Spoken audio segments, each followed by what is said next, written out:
വിശുദ്ധ യോഹന്നാൻ എഴുതിയ സുവിശേഷം അധ്യായം 8 വാക്യങ്ങൾ 1 മുതൽ 11 വരെ. പിടിക്കപ്പെട്ട വ്യഭിചാരിണി.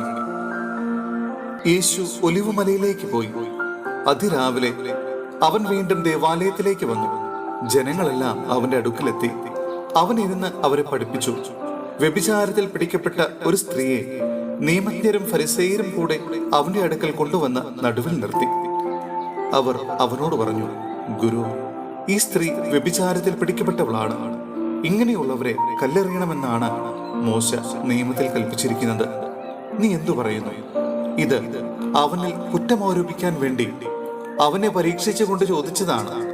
യേശുവാകട്ടെ കുനിഞ്ഞ് വിരൽ കൊണ്ട് നിലത്തെഴുതിക്കൊണ്ടിരുന്നു.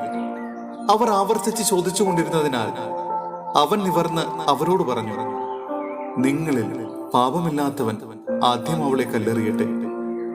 അവൻ വീണ്ടും കുനിഞ്ഞ് നിലത്ത് എഴുതിക്കൊണ്ടിരുന്നു. എന്നാൽ ഇത് കേട്ടപ്പോൾ മുതിർന്നവർ തുടങ്ങി ഓരോരുത്തരായി സ്ഥലം വിട്ടു. ഒടുവിൽ യേശുവും നടുവിൽ നിന്നിരുന്ന ആ സ്ത്രീയും മാത്രം ശേഷിച്ചു. യേശു നിവർന്ന് അവളോട് ചോദിച്ചു, സ്ത്രീയെ, അവർ എവിടെ? ആരും നിന്നെ വിധിച്ചില്ലേ? അവൾ പറഞ്ഞു, ഇല്ല കർത്താവേ. യേശു പറഞ്ഞു, ഞാനും നിന്നെ വിധിക്കുന്നില്ല. പൊയ്ക്കൊള്ളുക, ഇനിമേൽ പാപം ചെയ്യരുത്.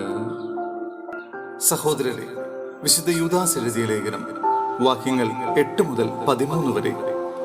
വ്യാജോപദേഷ്ടാക്കൾ.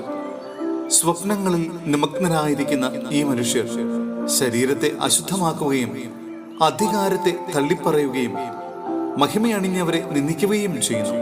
പ്രധാന ദൂതനായ മിഖായേൽ മോശയുടെ ശരീരത്തെ ചൊല്ലി പിശാചിനോട് തർക്കിച്ചപ്പോൾ അവനെ കുറ്റപ്പെടുത്തി ഒരു നിന്ദാവചനം പോലും ഉച്ചരിക്കാൻ തുനിഞ്ഞില്ല. പിന്നെയോ, കർത്താവ് നിന്നെ ശാസിക്കട്ടെ എന്നു മാത്രം പറഞ്ഞു. ഈ മനുഷ്യരാകട്ടെ തങ്ങൾക്ക് മനസ്സിലാകാത്ത എല്ലാ കാര്യങ്ങളെയും ദുഷിക്കുന്നു.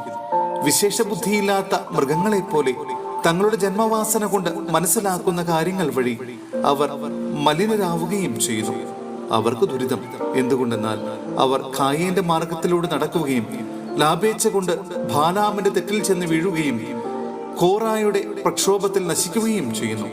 തങ്ങളുടെ കാര്യം മാത്രം നോക്കി നിർഭയം തിന്നുകുടിച്ചു മതിക്കുന്ന അവർ നിങ്ങളുടെ സ്നേഹവിരുന്നുകൾക്ക് കളങ്കമാണ്.